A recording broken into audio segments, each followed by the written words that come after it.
প্রত্যেকটা মানুষেরই না ধর্মপ্রাণ হওয়াটা খুবই দরকার, কারণ ধর্ম মানুষকে সঠিক পথ দেখায়। আমাদের জীবনে একদম শূন্য থেকে শুরু করে আজ অবধি যা কিছু করতে পেরেছি সবকিছুই এই বাবা লোকনাথের কৃপায়। এটা আমরা দুজন মানুষই খুব মন থেকে বিশ্বাস করি। তার কৃপা ছিল জন্যই আজকে হয়তো নিজেদেরকে এখানে দাঁড় করিয়েছি। কোথায় গেছো মা? দেখো এগুলো এখন মচমচে হয়ে গেছে, আর এটা কিন্তু প্রিয়তির খুব প্রিয় খাবার। সে দৈনিক এসে বলবে মা এগুলোকে একটু মচমচে করে দাও। এটা নষ্ট, হ্যাঁ এটা নষ্ট হয়ে গেছিল অলমোস্ট, এই যে এখন মচমচে হয়ে গেছে। আর প্রিয়তি কিন্তু এই খাবারটা খেতে ভীষণ পছন্দ করে। সে সারাদিন কুটকুট করে টিভি দেখে আর বলে মা আমাকে একটু এগুলো দাও, আমি একটু খাই। কয়েকদিন ধরে এত বেশি গরম পড়েছে, কোনোভাবেই শরীরটা ঠিক মতো সাপোর্ট করছে না। ভেবেছিলাম কিছু সবজি বাজার করে নিয়ে আসবো, কিন্তু রোদের এত তীব্রতা দেখে কোনোভাবে আর বেরোতে সাহস পেলাম না। যখনই রান্না করতে বসবো ঠিক তখনই দেখে আমার তেলের জারটাতে তেল শেষ হয়ে গেছে। কাজ করতে কষ্ট না হলেও এই রিফিল ব্যাপারটা আমার কাছে খুব বেশি কষ্টকর লাগে।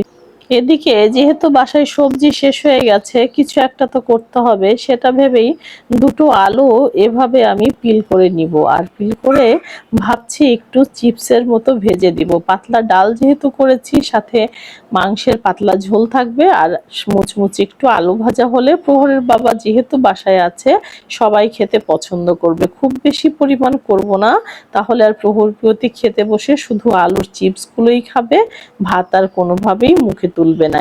শূন্য থেকে শুরু করেছিলাম সংসার, আজকে ভগবানের কৃপায় আমার সংসার স্বয়ংসম্পূর্ণ।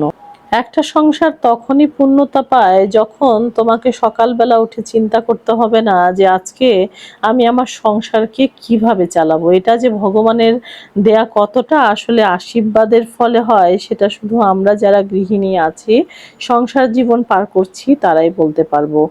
এরই মধ্যে প্রায় বিকেল হয়ে গেছে। প্রিয়তিকে বললাম মা তুমি সারাদিন অনেক ব্যস্ত ছিলে, মিস এসছিল, তার কাছে পড়া রেডি করেছো, এখন একটু করে মোবাইল তো দেখতে পারো। সে বলছিল না মা আমি কিছুতেই মোবাইল দেখবো না, আমি একটা তার চেয়ে বরং ড্রয়িং করে ফেলি।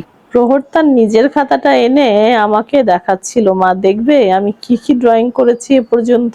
সে কিন্তু ইতিমধ্যে অনেকগুলো খাতাই শেষ করেছে, আর এই খাতার মধ্যে সে তার মাকে এঁকেছে, একটা বনের দৃশ্য এঁকেছে, সেগুলো সে দেখানোর চেষ্টা করছিল।